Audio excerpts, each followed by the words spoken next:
Hello. Hello, Hi, everyone. Yola. Hi, Matthew. How are you? Really well. Good morning. Thanks. It's lovely to have you again here. From London, right? You are right now? Yes, I'm stuck here for the last 2 months almost now. Oh, lovely, lovely, isn't it? We'll talk about that as we go along. So I just want to introduce you to everyone. I think a lot of people have had the pleasure to see you in Cyprus.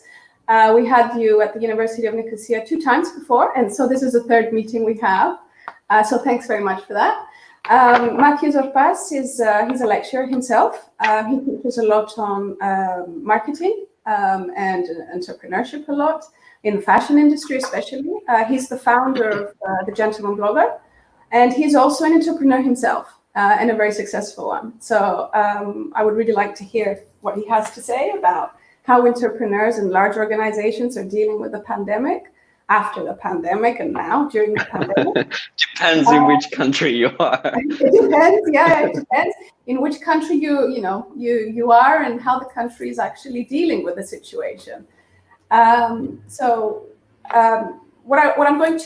way that we're going to have this discussion with Matthew is that we try to have it a little bit more informal, so not so much as a lecture.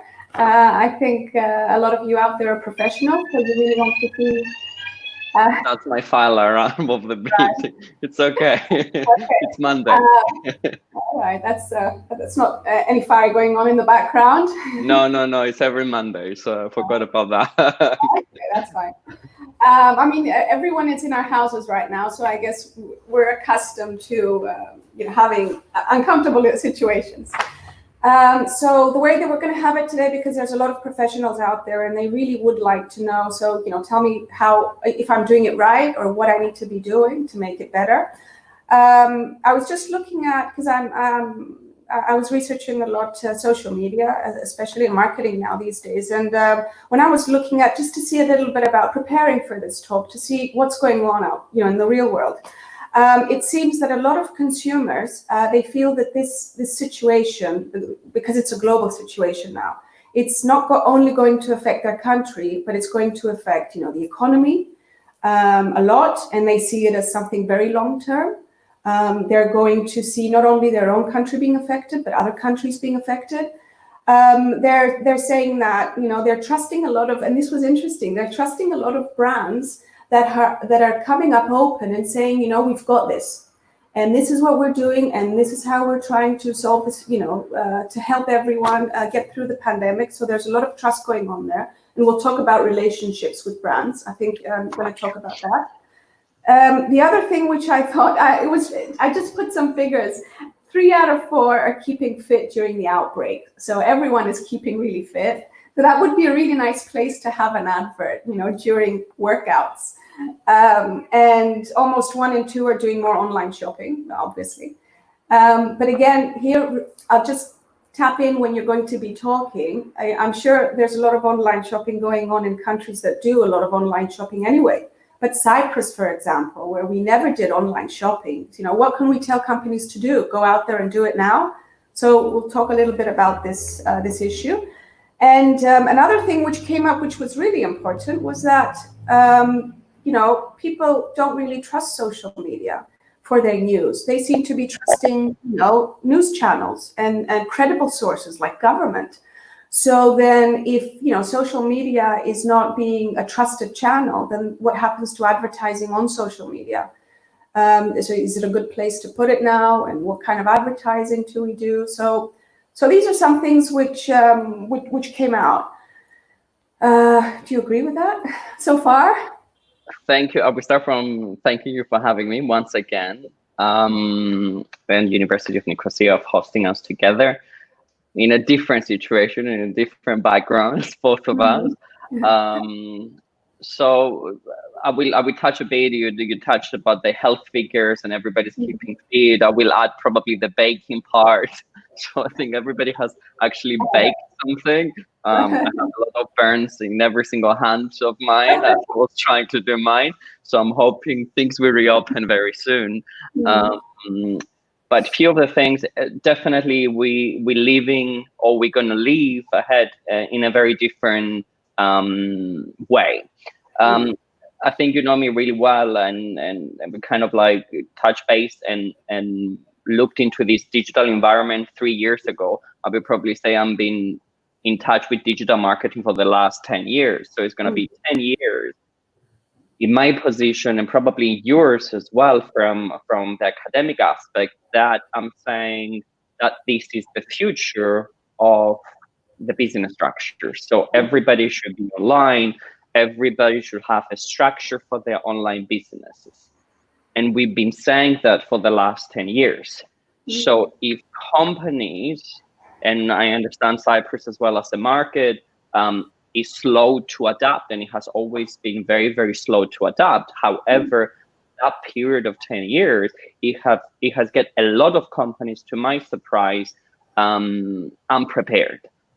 Even living in London, I still find it unbelievable that there's no restaurants that they have not transitioned, or they slightly transitioning now a month after to takeaways or deliveries and all of that. And I'm gonna talk a bit about it, how that transition is happening later. Is it true, sorry to interrupt you, but is it true that in London everything is closed? Like literally everything is closed? Everything is absolutely shut. So from even the food industry that you will expect as a necessity, none of the restaurants, none of the small restaurants have been to the transition to offer takeaway or deliveries. So they completely shut down. So the only thing that you have open is supermarkets.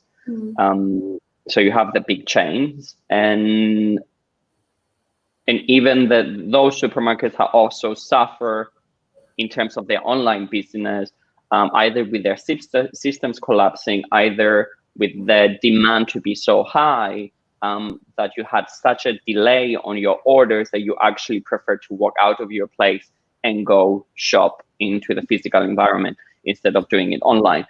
So it kind of like, let's not even talk about fashion brands that they completely are shut down. Probably the reason with that, it was, and again, for big corporations, maybe it's a realization that if you have your warehouse outside of your own country, let's say, or if you accept something from other countries and you're dealing with that, for example, all the fashion stuff, all the warehouses were in Italy. So even if you were on online business, Net-a-Porter was actually forced to shut. Really? An online platform forced to shut because the stock was not there. So they couldn't get access to the stock. So you had a lot of kind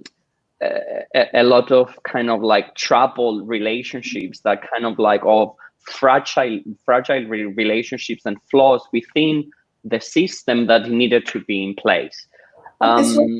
This was because, so sorry to interrupt, but this was probably because, you know, we really thought that we had it okay, we got it going. I don't think anyone really saw this coming, you know, like having a plan B. You know, what would happen if this would happen? You know, do we have something to fall back to? So a lot of companies were like, I wasn't prepared, and so, you know, no strategy behind what to do if something goes wrong. I think it's also a very interesting point from that we didn't know that did happen.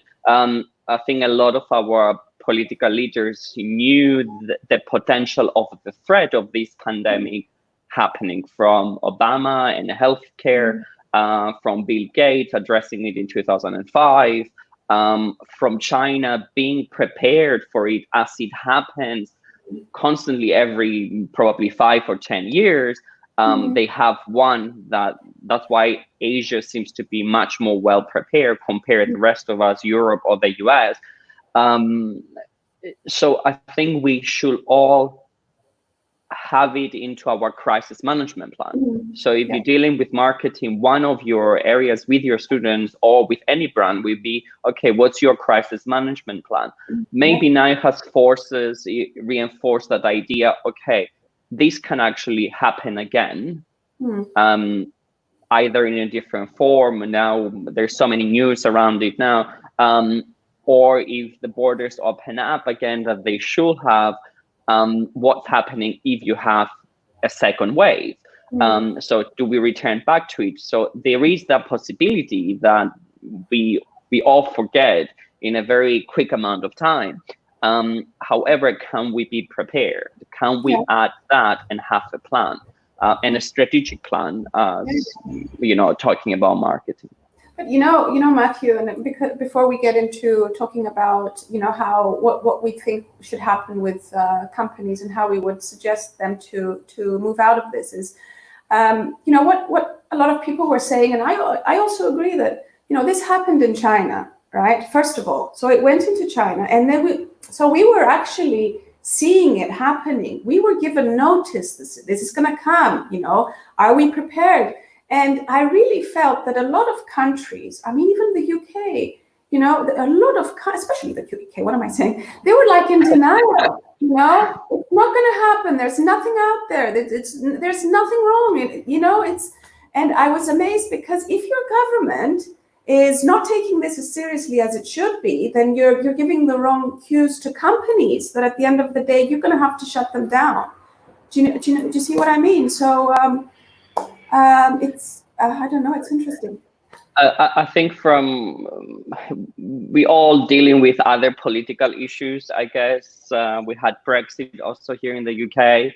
That's already 2 years down the road. This is a transitional year. So I think there was a bit of an attitude there, if you're talking about the UK, from the leaders themselves to kind of do things different. Stay independent, and all of that kind of like ignorance and ego came along. That's another political area that we can take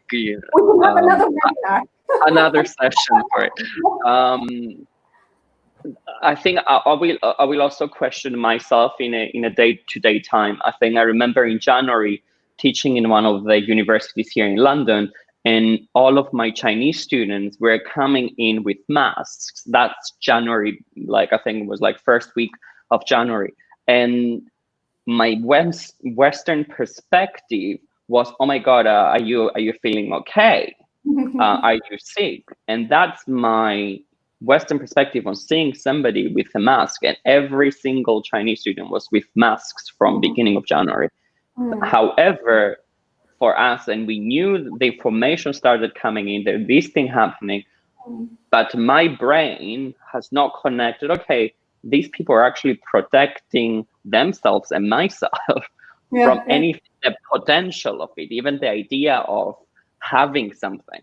Then for us, I'm sure they just now, you guys have been released to the first stage of the lockdown, and masks is still kind of it's a very far stage to kind of, or people refuse, or we refuse, or we think, what's the purpose? And you have all of these kind of Western media that was well questioning it. So it's a lot of things to go there. Anyhow, let's return back to the marketing side. All right. Okay. Do you want to take? I've got a few questions here. Do you want to answer one or two of them before we start off our conversation about marketing practices? I think what Dina was saying there was when we were talking about that they don't trust social media so much, but they do trust YouTube. We probably, I think you made the statement, and I wanted to correct it, that people don't trust social media. I think there is so much more. Let's not forget social media, again, trusting it or not trusting it. Social media was done for the entertainment of people. It has become a source of information. However, it is not the responsibility of any medium to provide information. So if people through different times have changed the way that they use it, and they can share now their political views or their movements or whatever, or generating movement, that was not the purpose of social media.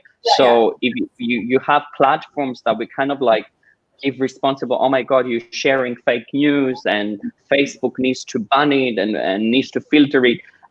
Again, it's the idea of entertainment. So social media was there to provide that entertainment. I would say at this point, today, they have provided more entertainment than ever to all of us that they're sitting at home. So social media became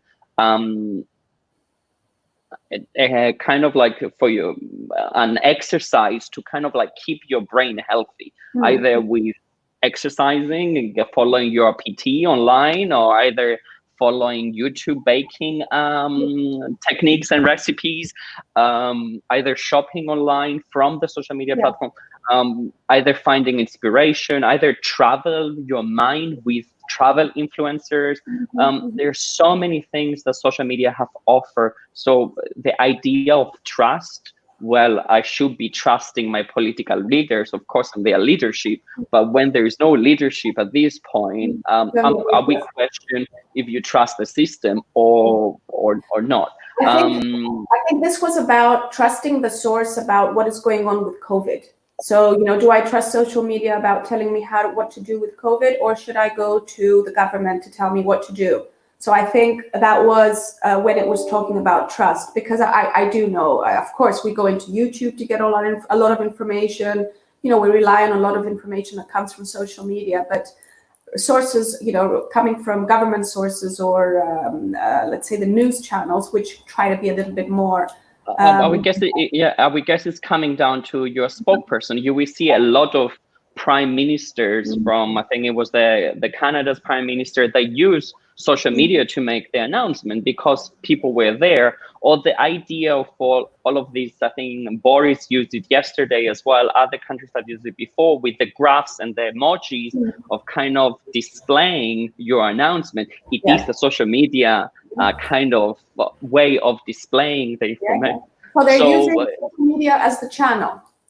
Yeah, I think trust is, of course, who do you trust in terms of getting that information. I think, again, you have social media that you can be in touch with somebody in Hong Kong that tells you, okay, we experienced all of these. This is the next stage. Now I have friends in Cyprus. They will share I was watching earlier this morning a YouTube from a girl that flew to Cyprus now, and she's locked in the room of the hotel's government for 14 days, and she kind of like shared the whole experience. It's so insightful because she just used her camera throughout extensively for like 15 minutes explaining, okay, this is the food that I get, this is the view that I have, this is the bed, I'm allowed to go up to one step outside of my door and back in, otherwise I get 300 euros. This is the information, it's clear, and it's somebody's experience. So you get it through social media. So I trust that message more than anything else.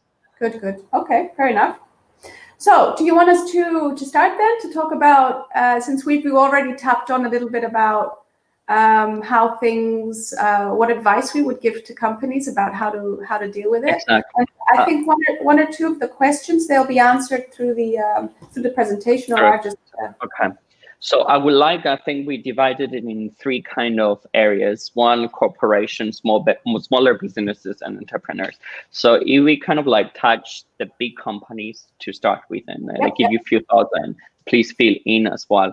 I will return back that I have been, and yourself as well, in digital marketing for over 10 years now. So the idea of doing things online was there, and it's well thought and very well strategic and very, very much documented. So depending on the market, depending on the company, everybody had the right to go for it or not go for it. A lot of companies, they have adapted this business model of communication that was 25% online and the rest of our business is offline. So it was all about that. If you're a shop, if you're a restaurant, if you're whatever you are. So all of a sudden with the lockdown, when everybody was forced in one way or another to shop online, so that 25% immediately jumped to become probably 100% if you have a strict lockdown like Cyprus or Greece. And everybody was forced to experience these channels and buy and do business online. However, that showed that all these big corporations were not prepared for it. So what they need to do after the pandemic, we probably hope for a 50-50 balance. So you will need to realize that my business can also come and I can grow from 25 to 50% and balance my physical experience and online experience. Because our audience and our consumer itself has now experienced that. So it's very, very crucial that maybe we can actually cut off the middlemen and do one-to-one business with my community. If you were in the right mindset in terms of communication and tone of voice in the last month, in terms to entertain them, keep them close to you, keep them safe, inform them, do some charity work. It's different tone of voice that a lot of brands have went down through, and not just try to force on pushing your product all the time, because it was a bit sensitive times, and I guess every week was a different, whole different consumer out there. But that idea that now certain habits will remain there. So I know that my dad, we continue to check his bank account online at this point, and he's not going to run to the bank. That will remain because he found it so much easier at this period of time. And it's like they had like a crash course into how to do their things online, right? And it's really good because for a company, they would usually, a lot of companies would not dare to try this. And it's like they gave them a chance to, to get everyone onto it, like a pilot test without even wanting it. So it was definitely a very harsh one. But I think we were all hoping for that transition to happen. And we were suggesting that transition in every single conference and in every single lecture for any business out there, from the education business to the food industry, to the fashion industry. I guess fashion, we perceive that is something that moves faster than other industries. And we were kind of like leading the game for it. However, all the other industries needs to learn to transition, and that transition and that adaptation, it's a very healthy suggestion and realization that hopefully business owners or the team of marketeers for them, we need to realize and balance that half and half business online and offline. Yeah. Do you think this is going to cost them a lot of money? If we talk about, cause some companies will say, but we're already in an economic recession now, and I don't think we can afford to do this, and let's just get on our feet. And then, what would you advise them then? I think it's again, I have been doing my couch sessions for 2 weeks with different spoke people from all around the world and entrepreneurs and people that they work this industry really well and they have great ideas. I think in the first 2 weeks, everybody was taking this time to reflect and understand how they can move forward. A month's time, I believe, is not enough to apply the change that we are suggesting. I think as much as I would like to see all of this amazing change, which is safer, more environmentally healthy, more successful, I would say, than the physical transition. I think a lot of people and a lot of companies and a lot of corporations are tight in terms of their old way of thinking. They're tight in a rent. That, I mean, how can a company that has signed a contract for a year or 2 years renting a store, and if you do that in London and you're completely shut down, and now you will be shut down until July, so 4 months of massive rent of an expense, and a stock that is actually inside your store that you cannot use it in any way, and then you're going to return back, and then you will need to put it 70% off because you cannot use it at this point. While if you were online and you can even take a picture with your iPhone from home, you can actually sell the product and make money. So it's a discussion of like, okay, where is the biggest threat? Shall I make these investments? Shall I jump into these? Of course, it is an investment. We have a lot of people that you need to put together. But again, it's the idea that you need to, my advice would be, you need to 50-50 your business offline and online. I think what I wanted to say there is that I think a lot of companies should think of this as more of a long-term strategy that is something that they have to decide now. So it's not going to be a short-term strategy like a quick fix. You've got this opportunity now. Think about how it's going to give you a competitive advantage, how it's going to, potentially use your resources better, how you can grow your market. So think of it now as a long-term strategy and invest in it. And just like you would have to invest in these things. And it's definitely a long-term investment. And again, the idea, I guess, Cyprus was always kind of like troubled with the idea that I'm producing something here and it is for my people, that they don't shop online, and because nobody shops online, this trend will never catch up on us, and relying to that safety. But let's not forget that also Cyprus, a big sector of their economy comes from the tourism. So at this point, if tourists cannot, or external communities cannot fly into the country, or they don't choose Cyprus for that country, how beneficial or how successful would be if you can actually sell your product online to this community to remind them of how beautiful your country is, or your service is, or your food is. So you need to have that platform in place in order to do that, because you cannot do it in a physical level, but online gives you that chance to kind of connect with the world, and not only your own community, which is already hard enough for our people at this point to kind of like walk into the store and feel safe, and go try clothes and buy something. Maybe they already feeling safer to get that delivery at home in their own environment, try it on and send it back to you if they don't like it or if they like it. So I think it's a lot of new models and a lot of new attitudes and behaviors coming in that we need to be aware of. Yeah. There was, I was just looking at this new, and I'm sure you have a lot of examples as well, Matthew, but I was it yesterday or today that I saw on social media, of course, a post about Harley Davidson going, they said that, we're in this together kind of thing. And, you can still, now you can buy your Harley Davidson online.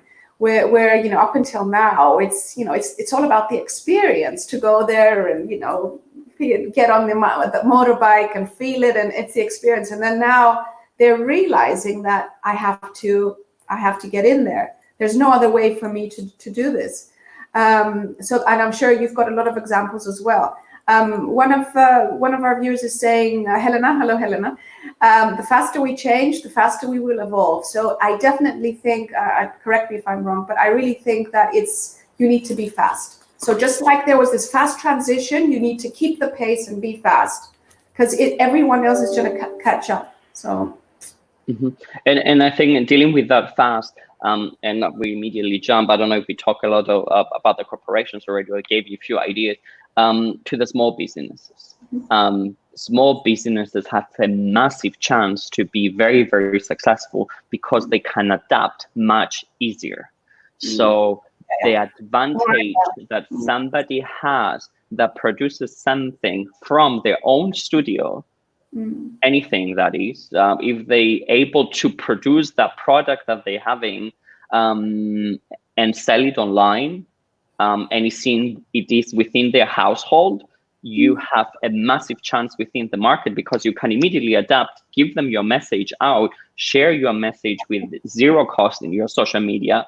If you're able to just grab fabrics and produce masks and sell them on Instagram, you're done. Like you have a massive potential there, compared to a corporation that needs to go through the whole system to kind of adjust things out. Not having a rent, not having to pay 100 employees, and you have a team of 5 people. So we're gonna see a lot of smaller teams happening from very mega brands as well.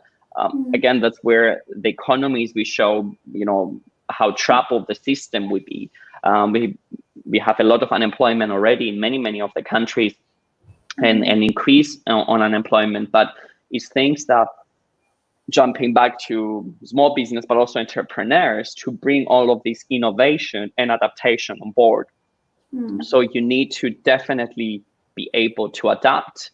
And adaptation was probably my key word for the last 3 or 4 years. The idea that quickly in anything, you need to be able to grab what's happening out there and put it in place and change. You cannot question, or you cannot have all of this paperwork that you need to do in order to change.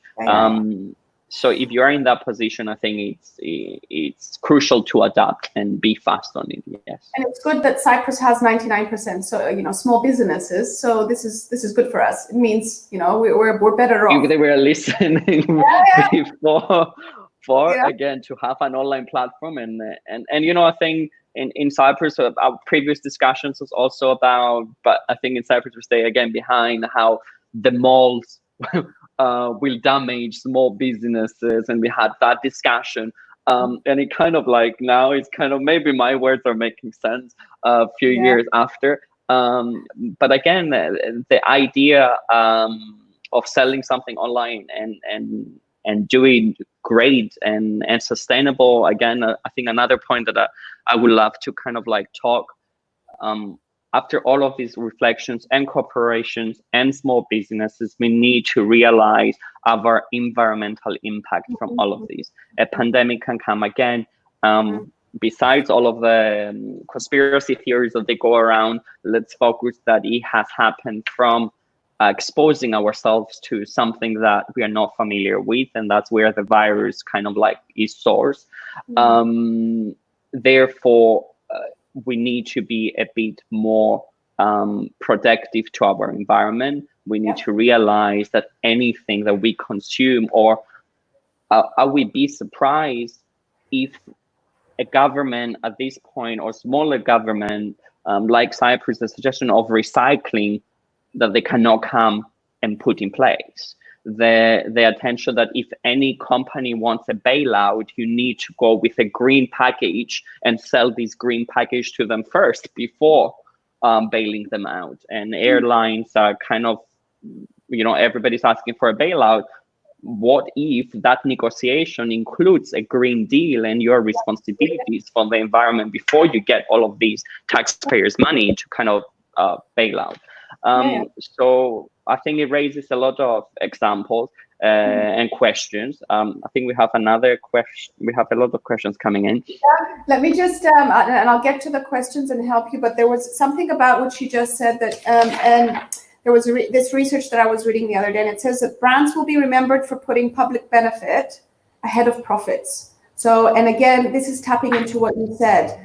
So it should be good that, after the pandemic, companies that show that we've done what we've done and we've become better, and we're doing this to benefit everyone and the environment and people, and we've sacrificed whatever indirectly sort of our profits, that is going to be remembered, and this should be communicated out to the audience, because it's going to build their brand, it's going to build their loyalty, and it's this company has actually done something, which I think that is really important. Anyone in Cyprus has been and done that message as a message out there? I haven't seen anything. I haven't seen anything like. The only thing which I did see was, but it was H&M Cyprus, I guess, and they were saying that we're just taking precaution measures, and but nothing.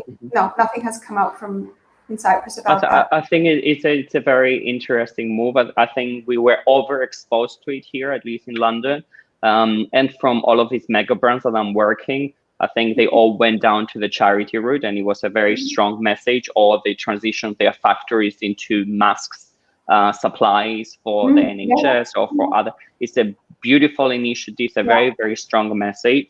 But again, I would say, okay, how do you act after the pandemic? I think that's what I'm waiting to see as a consumer. I'm like, okay, what's going to happen? Do we still continue to produce all of this amount of items that they go into I don't know where. At the end of the day, what's your responsibilities after? And I think it would be interesting for Cyprus to be introduced to corporate social responsibility as well, and CSR. I think it's things from the marketing aspect that we also been addressing it for a while, but maybe now is the right time. Do things right. The idea of having, I don't know, these extreme profits of your company that nobody sees besides 2 people, 3 people of CEOs, it's probably a very damaging formula for businesses to grow. I think everybody will fight for the next few years for stability, a more balanced and a more ethical and environmentally friendly companies in anything that you do. Okay. All right, good, great. So do you want to talk about entrepreneurs, which is entrepreneurs? I think it has been a very, very interesting from all of us. And it's interesting. I think the aspect that, again, traditional media, we'll address that first. There was a lot of things going on around about the influencers and the end of influencers, because now they cannot travel, they cannot enjoy all of these amazing lifestyle. There was all of these articles going in every single language, again, across media and across countries. I found it very, very interesting that people were not questioning their own jobs, and they came to question people that they do their jobs by themselves. So I have, besides my rent of my apartment, I have no office to pay because I can work from my computer from day one. I don't have 100 employees to worry about. I have probably 8 years after of my business, I have a photographer and a videographer that I pay, that now that I cannot fly in anymore, or I will be more conscious to kind of like find a local team. Or now for the first time, I met my neighbors in London and got them to photograph me, or I got a tripod and photographed myself in order to continue working, in order to continue to produce entertainment and inspiration. And you will see that we'll be the first ones to recover. Or the idea that from the first week, I'm like, okay, things are changing. How can I cannot produce? I don't feel like producing old content or producing something that is disconnected from reality. What if I come and educate people with different sessions and get other influential people that inspired me to talk? And we launched the couch sessions, Instagram live. For 2 weeks, I had every single speaker with my tripod from eBay, and I managed to make a business in, again, time, in such a short period of time. And you will see today, if you go at 6 o'clock, there is an Instagram live from every single brand out there, bringing different people for an Instagram live. An entrepreneur or an innovator or a creative, I think we are so much ahead of what can actually happen. I guess it's an instinct, whatever it is, but we can put it in place in such a short period of time without asking anyone. And we have been doing this from day one from our business. And I think it's very, very interesting to see how we'll be able to give solutions for bigger brands. I think a great example, 2 weeks ago, well, not even 2 weeks, I think it's 10 days, and we're kind of like losing the idea of time. Lost track of time. One of my restaurants on the whole street opened, and it's a very, very popular restaurant. It was one of the top 10 in London for 2019, and it was impossible to get a table at the time. And they opened, and immediately I was like, oh wow, okay, finally something is open. I can grab like something else that I don't bake and I don't make by myself. And they had a list of cocktails, and I'm like, wow, okay, takeaway cocktail, how will that look like? Will they put it in a plastic glass and give it to me? I mean, like, and it's like £9. It doesn't really make any sense, and I don't have it. Maybe I actually finished them all. but they actually put it in a seal bag, so the whole liquid of the cocktail in a seal bag, and then on top, then they peeled the orange proper like the cocktail, and also in another seal bag. So you go home, you take your bag, you pour it in your own glass, you put the dressing on top, and it's one of the best fascinating experience that I ever had. And I mean, yeah, it's exactly. And I'm like, wow, like this is how somebody came and gave them a solution how to sell cocktails during or after the pandemic, if restaurants is probably the last businesses that they're going to open. And again, concentrating restaurants, they used to have a 25% online business. Now it would be 50-50, as your tables will not be enough like to host all of these people that you used to. So they need to kind of also rethink their business. Yeah. So I think we have a lot of questions. So let's wrap those. Yeah. Do you want to answer one or two? Do you want to pick anyone? We start from the beginning. I don't know if we missed anything.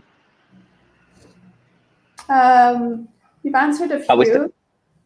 There is that at the very beginning that we missed from Elena, saying that does that mean that online and local stock is a must on your view from now?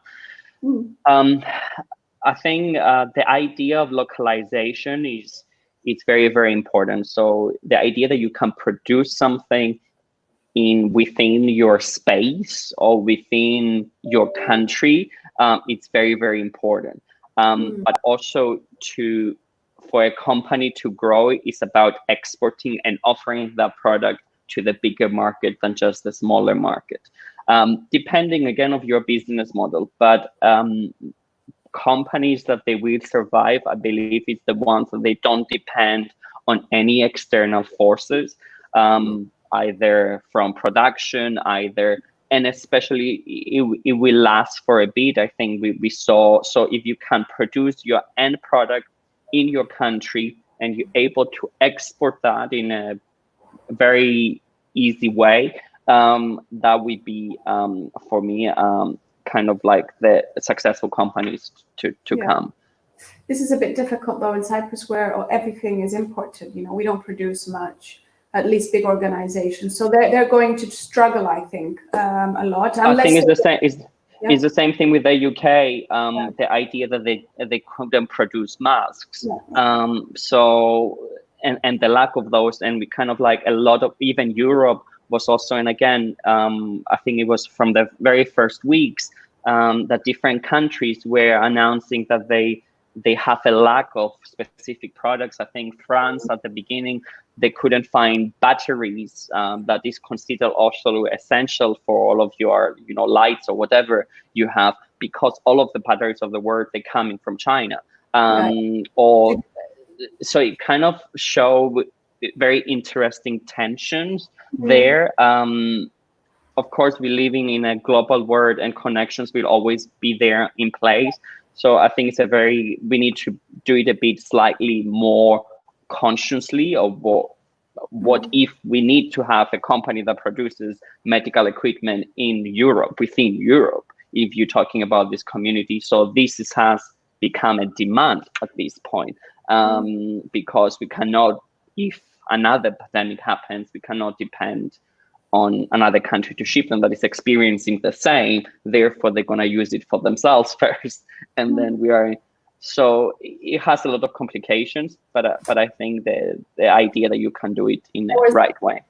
There was one question somewhere in that we were talking about, which I wanted to touch on. It was talking about travel, and it was talking about tourism, and especially Cyprus is going to be affected by it, because that's what we produce and that's what we export. Okay, so and again, when I was looking at the figures, it said that 41% of global consumers have delayed purchasing vacations. Like almost half of the people have delayed it, and 1 in 4 have delayed purchasing a flight. So you know how this is. So how do you think, for example, hotels or even Cyprus as Cyprus Tourism Organization, how do you think we should deal with this well, marketing wise, the message that we need to send out, the voice that we need to send out, the tone. What do you think we should get out there? I think I would probably start with the voice that everybody should have. So by not having transactions with money transactions, to have clients that they're going to come and pay for your room and your view, maybe your voice should be remind them about the view that you used to have with whatever way you can. Maybe send them a postcard, because you have been collecting all of these emails of people from your traditional marketing when they were there. A beautiful idea that a friend of mine just contacted me last week from the Dorchester Hotel here in London, very, very famous for their tea experience at the Dorchester. So the hotel is not able to open, so they will actually send a tea experience to my home that I will do myself. So the idea that I will relate as a client to the experience, and I will do it in a different way. And again, time-wise, this is what you need to do. Things are changing every week, every month. So maybe they will all agree something within the European Union and lift the 14 days. You never know. But I think at this point, you need to have a tone of voice to remind them about all of these beautiful experiences. It could be send them a perfume to smell the sea, send them a sand. I think there's so many beautiful ways to connect with your clients. Or I was watching again, back to that YouTube video of the girl that is isolating in Cyprus for 14 days. She stays at the hotel, and the video closes as the poor guy that used to entertain, of course, the tourists. Remember that always. I remember always at the hotel that entertains the kids and stuff. They do a party every Saturday, and they have him there by the pool, and everybody else is in the balconies because they cannot get out of the room. So it's a beautiful way to keep the people that you have on a job, let's say, do what they love and do what they know. And share it, and I think it's a beautiful way to continue to communicate with your community and not just be transactional. And I think everybody will look and rethink 100 times of where to go on holidays, when will we be allowed to go, is it Greece and Cyprus because they're safe, that we be a filter. Or not, we don't know. But I think it's beautiful to continue and communicate. But it will be good to communicate. It will be good too, because I did somewhere, I thought I read something somewhere about, discussing communicating to your customers now after COVID. You need to show things like, empathy, to show that you've got it under control. So these things will go out. It will make them feel less stressed, and that they're not taking such a very big risk, and they'll want to help you actually, because you're being empathetic. You're showing this empathy that we care, and we know you're struggling, and we want to give you a good time. So this would be good. Now another question which was through there, which I wanted to ask you. So do we go with social media marketing to advertise? Yeah. Continue. Again, I'm not a big fan of advertising. So the idea to create an authentic message that is beneficial, continue to entertain. You mentioned empathy.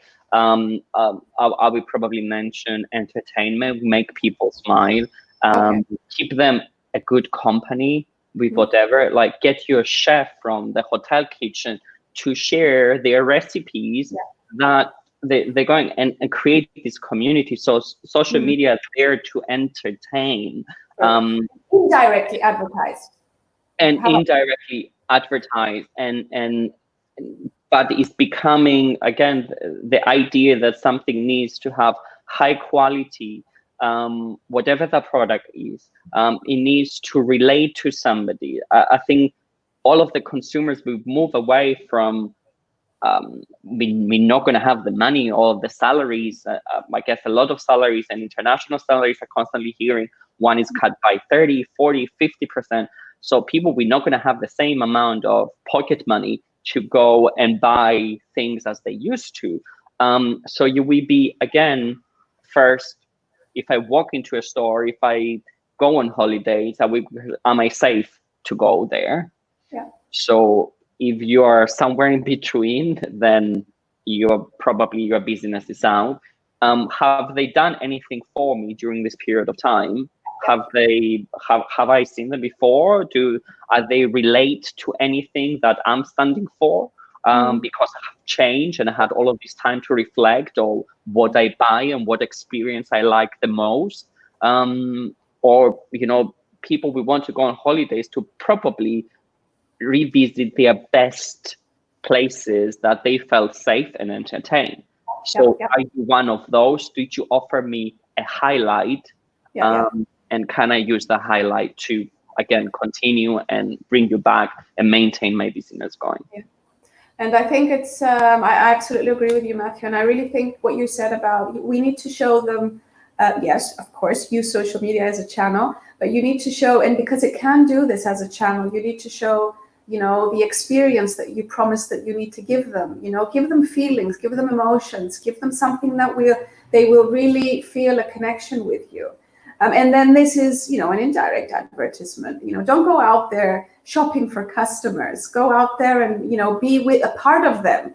And I think this will make it work a lot. And this could be for anything. It could be for tourism. It could be for anything. You name it. So okay, yeah. I don't know if there's any other question that you want to take on. I think we're roughly tapping into them. See a question there towards the end from Banayotis that I'd like to answer. Is it better than creating your own website and marketing strategies? And if you choose to join a platform, sorry, hello there. Yeah. There are new online platforms that they offer you to change and join them to increase your sales by using the marketing tools and even offering you to deliver option for any kind of store. Is it better than creating your own website and marketing strategies? If you choose to join a platform like that, is there a chance to be lost in the many different brands? Wow. So I'm guessing it's all of these middlemen, are they appearing for whatever your platform is.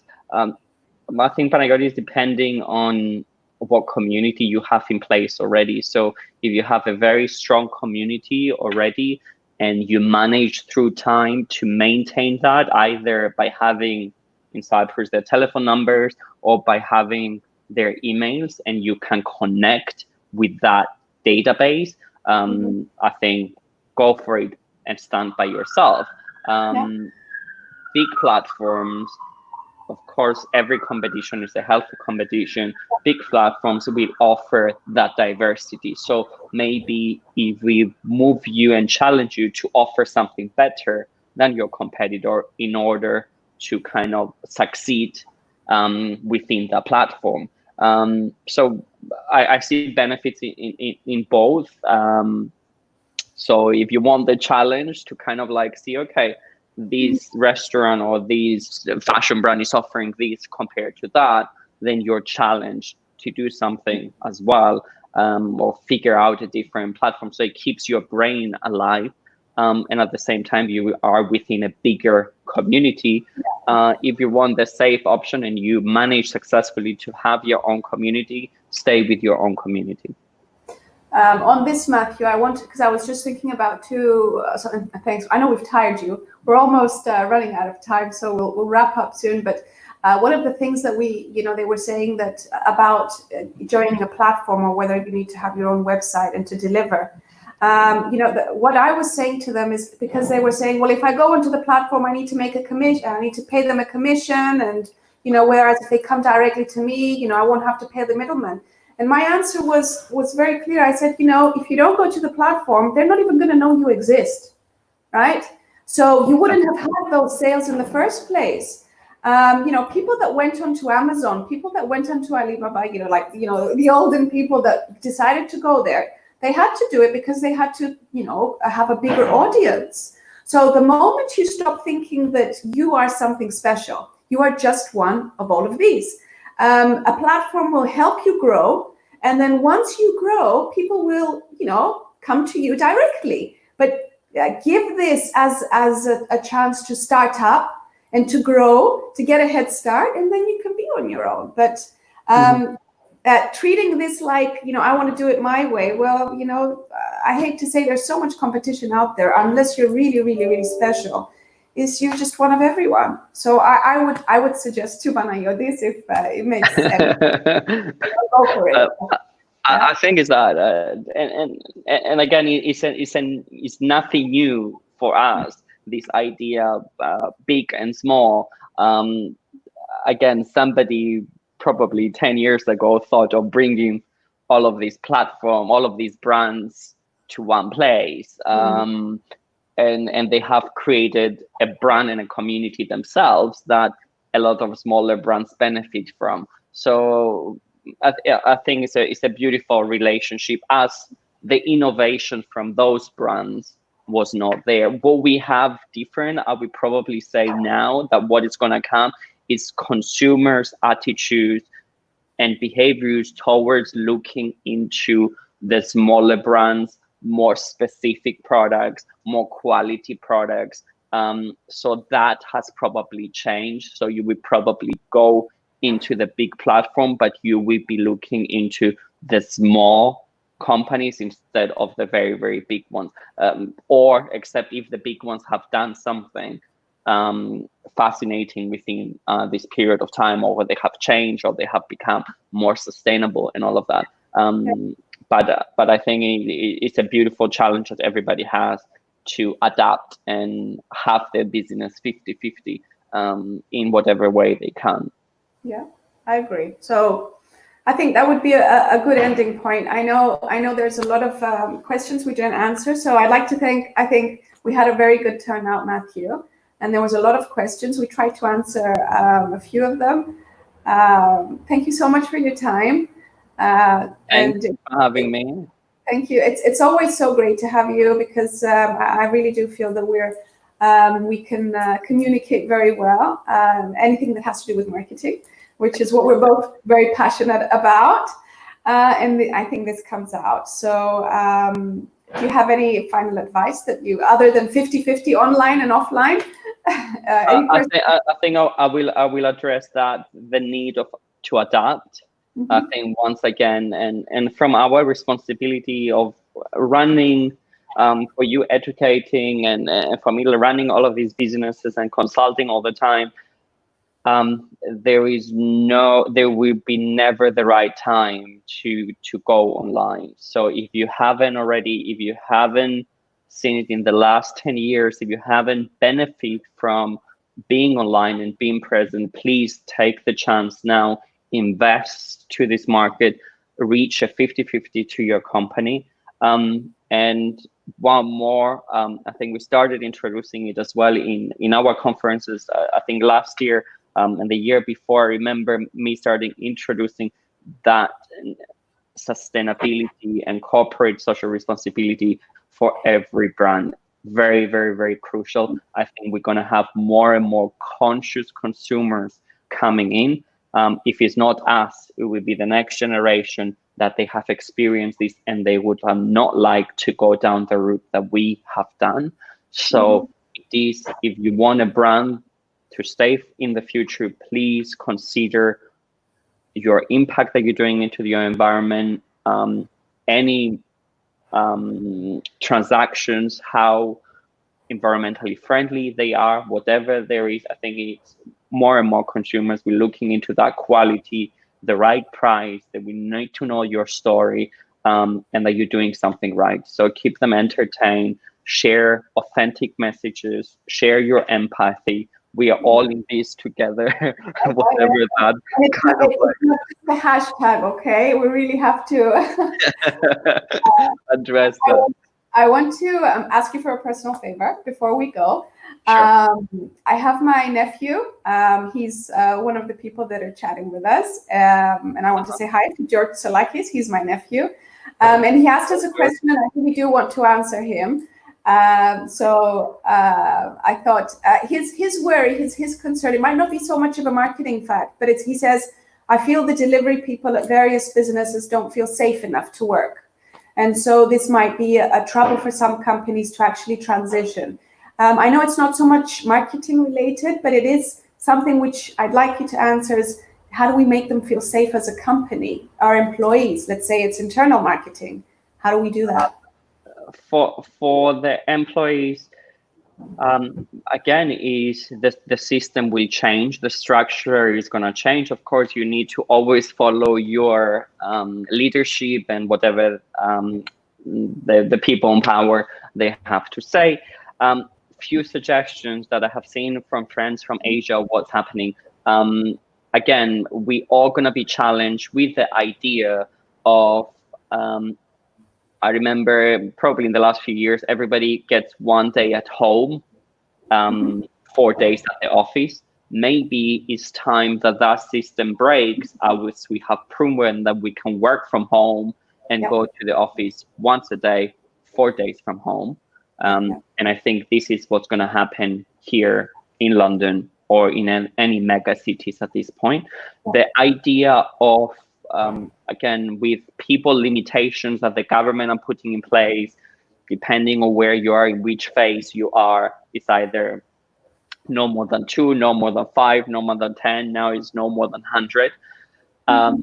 The idea that different teams, you develop different teams that they can go in a different time. So if this thing comes back, only one team will be affected and not the whole team.